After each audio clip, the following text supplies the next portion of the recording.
विजयी उमेदवार आपल्या समोर आहेत, प्रीती प्रवीण थोरात. त्यांची पहिली प्रतिक्रिया जाणून घेऊ. काय पहिली प्रतिक्रिया? खूप आनंद होतोय. कशा पद्धतीने तुम्ही लढत दिली? लढत ही धनशक्ती विरुद्ध जनशक्तीची लढत होती आणि आज जनशक्ती विजयी झाली एवढंच या ठिकाणी सांगते. खाली पंचायत समितीला प्रियंका वाघ निवडून येत आहेत, मात्र कळम चांडोली गटातून थोडं अपयश येते. तुम्हाला त्याबाबत काय वाटतंय?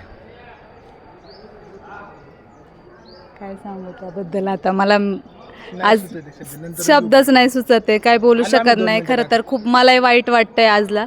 आणि अजून उमेदवारही मला भेटलेले नाहीत, राजश्रीताई. पण खूप वाईट वाटतंय की आम्ही दोघी विजयी होतोय, त्या आमच्या सोबत होत्या, आम्ही हातात हात घातलेला होता. पण काहीशा गोष्टींनी त्यांचा पराभव झाला, त्याबद्दल वाईट वाटतंय. मागच्या वेळेस पराभव झाला होता तुमचा, थोड्याशा मताने विजय तुमचा निसटला होता. आता परत ती मतदारांनी भरून काढली का? हो 100% भरून काढलेली आहे. आणि निवडणूक म्हटलं की पराजय विजय हा असतोच, त्याच्यामुळे एवढं वाईट वाटण्याचं गरज नाही. जरी राजश्रीताईंचा पराभव झाला असेल तरी पुढच्या पंचवार्षिकला तो आम्ही नक्की भरून काढू. आणि आता काय कामं करणार तुम्ही तुमच्या गटामध्ये?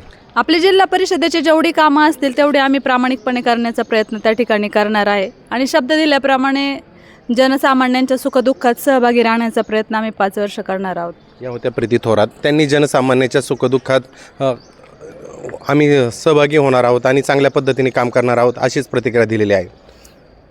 फेसबुकला आमचे पेज लाईक करा आणि आमचा युट्यूब चॅनेल सबस्क्राईब करा. वास्तव मराठी.